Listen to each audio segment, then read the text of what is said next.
Welcome to the press box. I'm Ryan Thorburn, joined by Steve Mims. We're at Rice-Eccles Stadium in Salt Lake City, Utah, where Oregon has just stunned the number 11 Utes 30-28. Darren Carrington with a touchdown reception with 2 seconds remaining.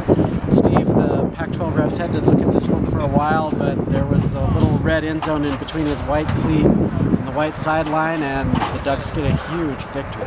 If the reviewer's being paid by the review, it was a very profitable day for them today.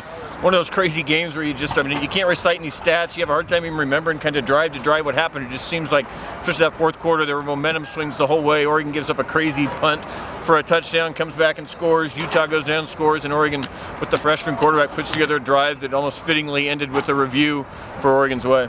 Yeah, before we talk about Justin Herbert's heroics, special teams was big in this game. Dylan Mitchell, a 55-yard punt to set up a big Oregon score, and then he muffs a punt, barely touches one that's going over his head. They rule it a Utah touchdown. Look like the Utes have all the momentum, are going to steal this one. And then Justin Herbert and the offense saved the day with some clutch drives in the fourth quarter. Really a wild one. Yeah, we saw, Evan Bayless with a huge one there to get him in position. Carrington makes the catch at the end. And they did it all without Charles Nelson. Nelson left due to a targeting call that was disputed by the Ducks. Didn't have him for the second half. He comes running out at the end. So, yeah, without kind of their leading receiver, still able to put together 3 touchdown drives at the end when they needed each one to win it. I mean, Herbert was impressive against Cal, but Cal's defense is awful. Utah is fantastic at defense, and he shredded them in the fourth quarter. I mean, with a lot of other freshmen on the field, if nothing else, this is a growing up moment for the offense. Yeah, and you saw early his hand was hurt, and you wondered a little bit about it. He taped it up, came out, and then in the fourth quarter we saw, they were running him against that defense. Didn't show any fear. He reached out for a first down at one point. Really, I thought was impressed just with kind of his moxie out there today. I thought he reached for some first downs and came through with some huge passes. They kind of worked the short pass game today, and over the middle found the tight ends. I thought it was really an effective passing game for the Ducks. Yeah, Herbert and DC still the spotlight, but the story really to keep them in the game was Oregon's defense. You kind of figured they could give up 50 points. There's only, they only give up 28, and one of them was the muff punt, so really 21 points.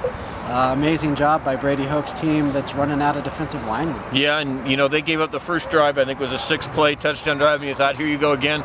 Then they come out and they get 4 straight stops, and they end the first half basically without giving up another score that gave you some thought. And, it gets all the way into where it's 14-3, and then the defense really clamped down again. You mentioned they give up the late one, but the other one was special teams. So, for a defense that all year long has been giving up 42, 50, 60, 70, to give up 28 and really only 21 against a pretty effective offense that scored over 40 some odd against Arizona State last week was a performance they've been waiting for, I think you could say. So a wild week that began with Pat Kilkenny talking about how much money Oregon boosters could conceivably spend for a new coach.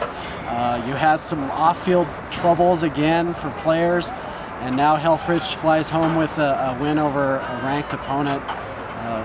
Where do the Ducks go from here other than Corvallis? Yeah, you go to Corvallis. Certainly, they go in there with a little momentum. Like you say, you're not just getting a win. Arizona State was a win, but you win on the road against an 11th ranked team. It'll take some of the pressure off this team, you'd think, and give maybe a chance to play a little bit more free and easy in Corvallis. Feel a little more confident going in there at least. All right, it should be another interesting week. We'll sort it all out for you, and thanks for tuning in.